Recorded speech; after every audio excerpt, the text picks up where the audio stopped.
Marilah sebelum kita memulai chapel kita berdoa. Bapa yang bertata dalam kerajaan surga, kami mengucap syukur Tuhan untuk berkat-Mu pagi ini. Kami masih Kau berikan nafas kehidupan, kami boleh menikmati pagi hari ini dengan sukacita yang daripada Tuhan. Kalau sebentar kami akan mendengarkan firman-Mu, kiranya firman yang dapat kami dengar pagi ini dapat memberikan kekuatan kepada kami, untuk kami dapat menjalani sepanjang hari ini dalam tangan kasih setia Tuhan. Bantu kami Tuhan supaya kami dapat mendengarkan dengan baik, dapat melakukannya dengan kesungguhan hati kami. Hanya di dalam nama Tuhan kami Yesus Kristus kami sudah berdoa dan mengucap syukur. Amin. Mari kita angkat satu pujian, kasih Allah. Semuanya bangkit berdiri, kita angkat satu pujian.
Selamat pagi anak-anak semua.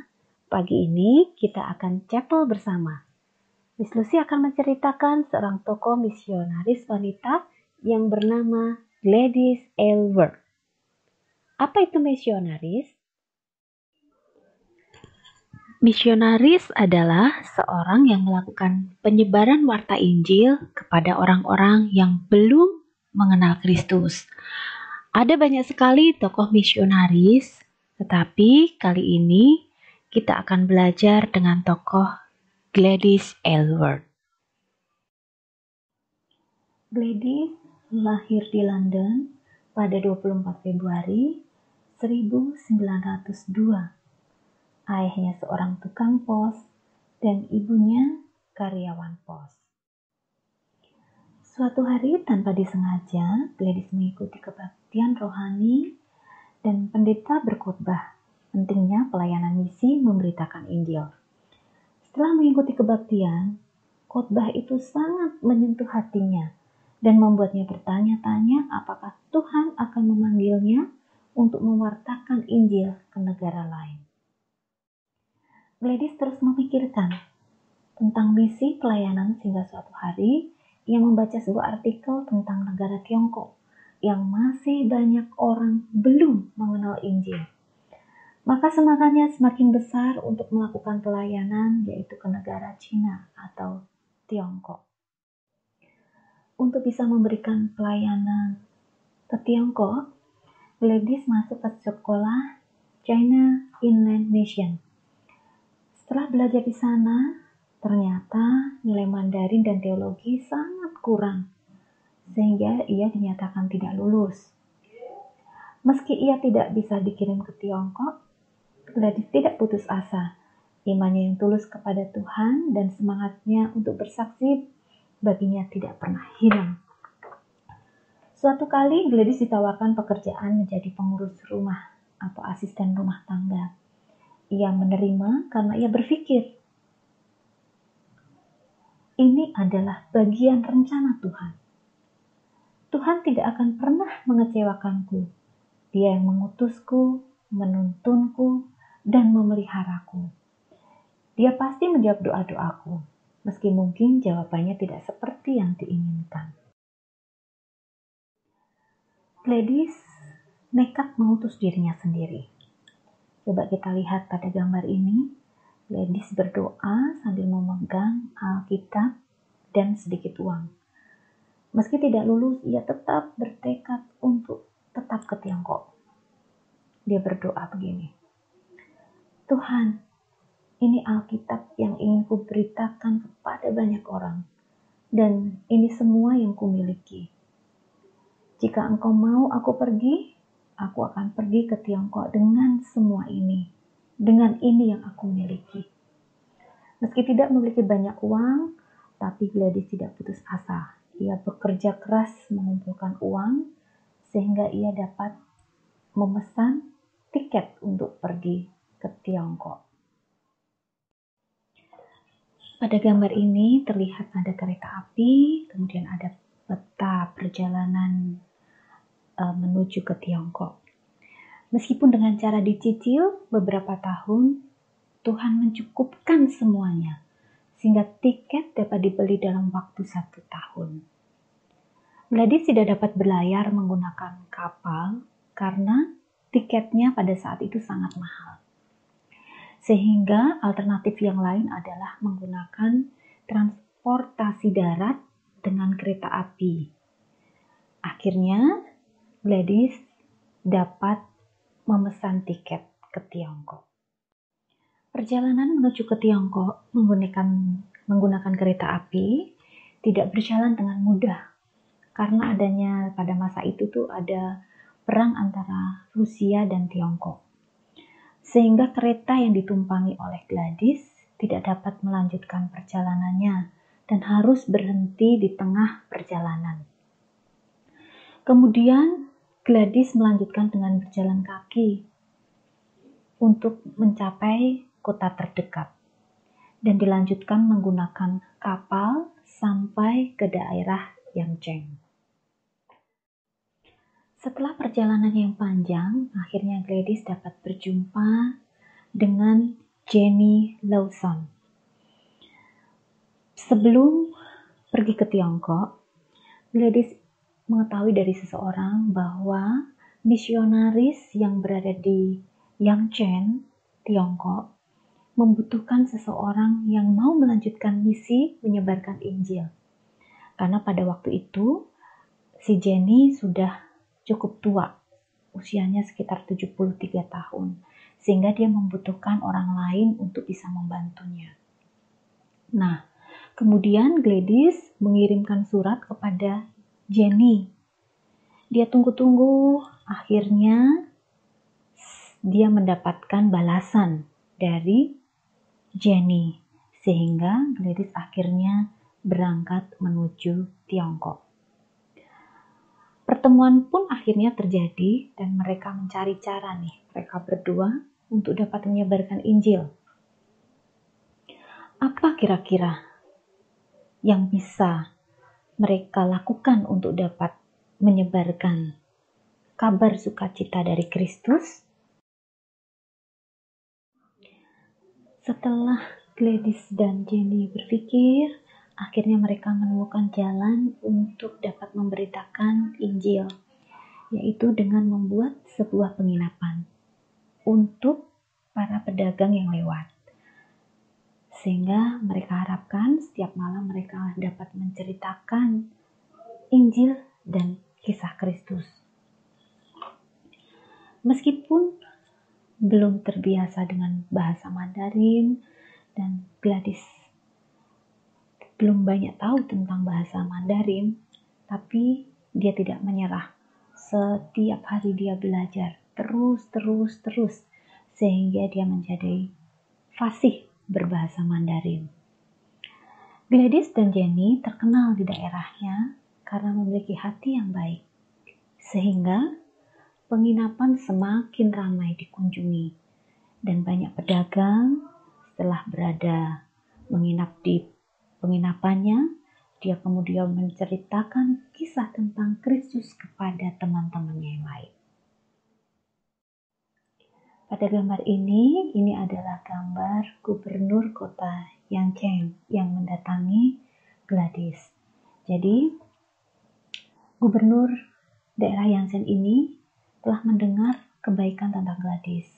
Kemudian dia mendatangi Gladys untuk meminta pertolongan menjadikan staf pemeriksa kaki ya, di wilayahnya.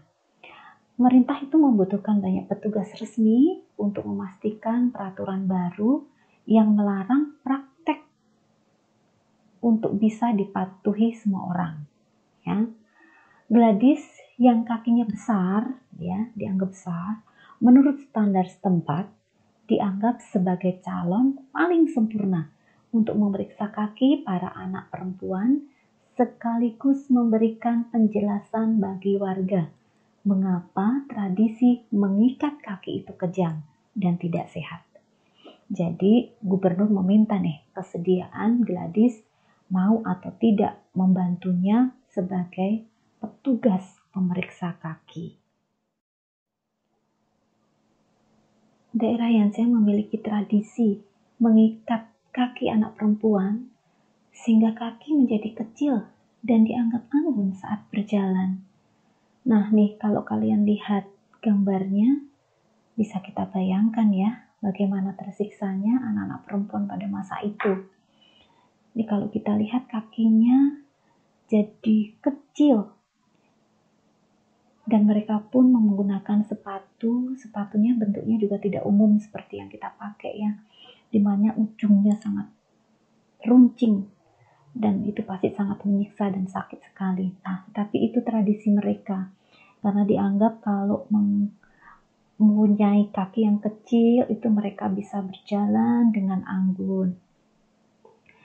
Nah, Gladys memeriksa kaki-kaki mereka, apakah masih ada anak perempuan yang diikat kakinya atau tidak.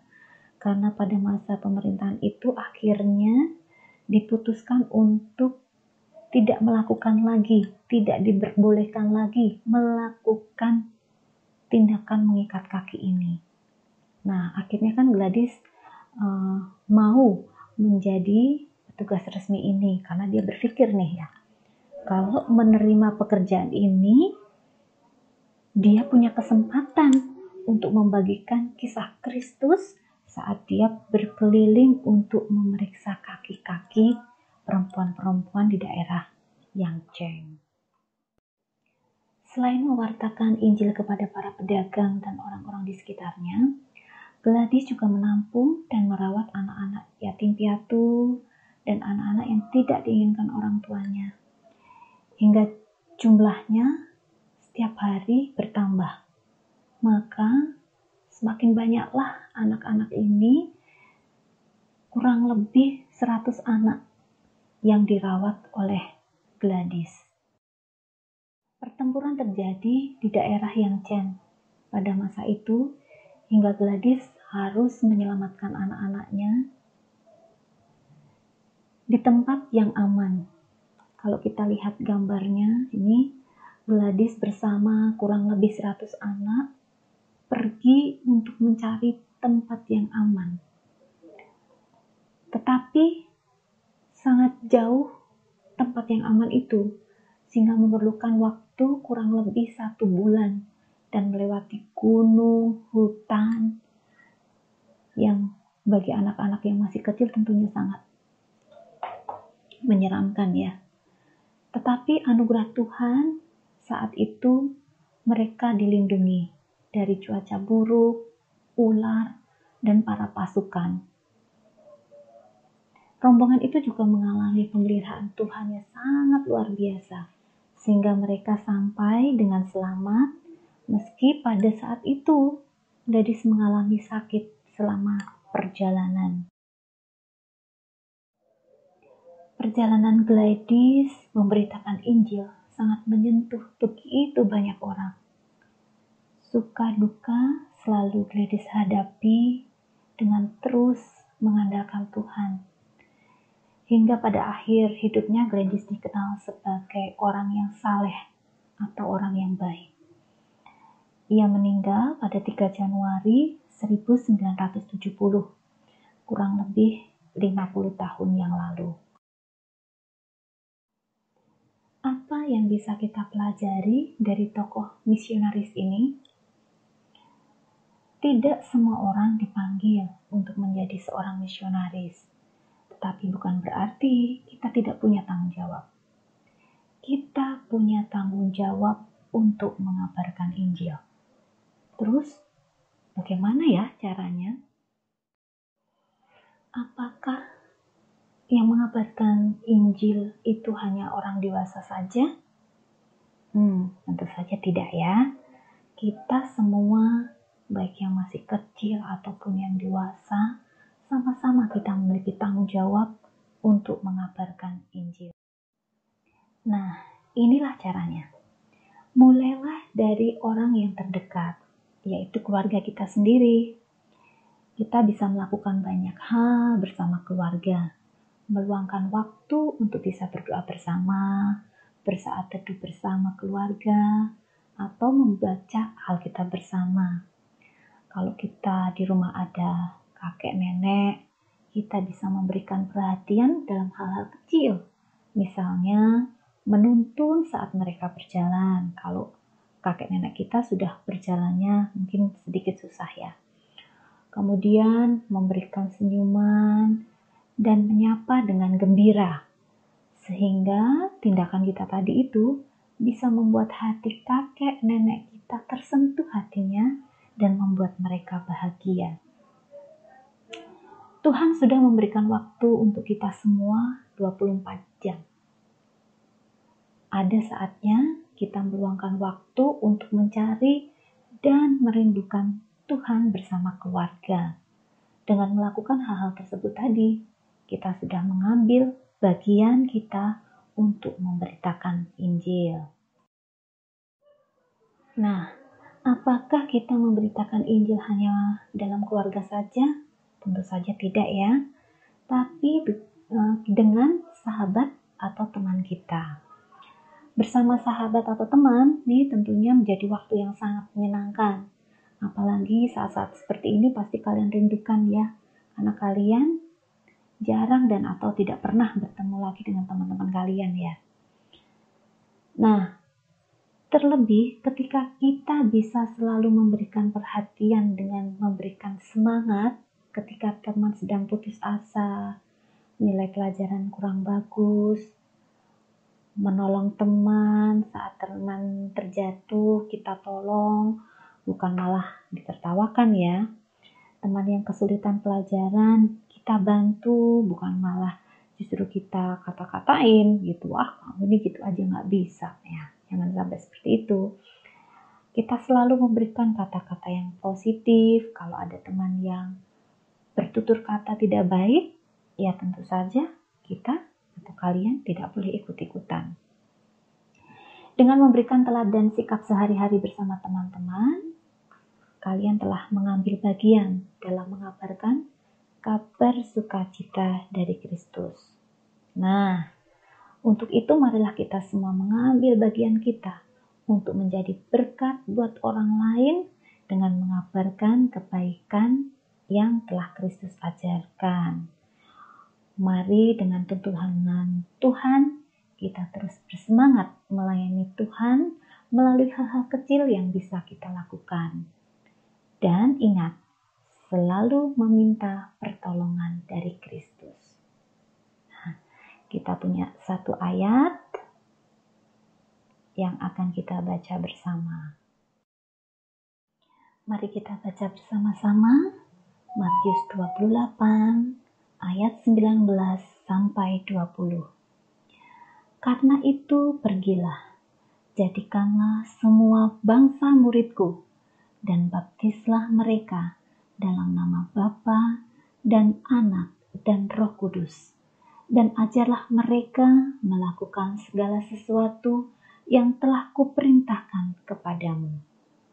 Dan ketahuilah, aku menyertai kamu senantiasa sampai kepada akhir zaman. Marilah kita akhiri chapel kita pagi ini dengan berdoa. Bapa yang baik, Bapa yang bertata dalam kerajaan surga, kami mengucap syukur atas berkat-Mu pagi ini, sehingga kami dapat mendengarkan firman-Mu melalui seorang tokoh misionaris. Kiranya kami Engkau berikan kekuatan untuk kami selalu dapat melayani Engkau. Kami dapat selalu memberitakan kabar sukacita yang daripada Tuhan. Bantu kami selalu Tuhan, supaya kami terus mengandalkan Tuhan di dalam hidup kami. Kami percayakan hidup kami, keluarga kami, hanya dalam tangan kasih setia Tuhan. Biarlah Tuhan yang terus menuntun dan membimbing kami, untuk kami terus berjalan di jalan Tuhan. Kami serahkan Tuhan juga sepanjang hari ini. Biarlah kami semua anak-anak kami dapat belajar melalui online dengan sebaik-baiknya. Biarlah Engkau sendiri yang akan menuntun mereka, memberikan yang terbaik untuk memuliakan nama Tuhan. Hanya di dalam nama Tuhan kami Yesus Kristus, kami sudah berdoa dan mengucap syukur. Amin.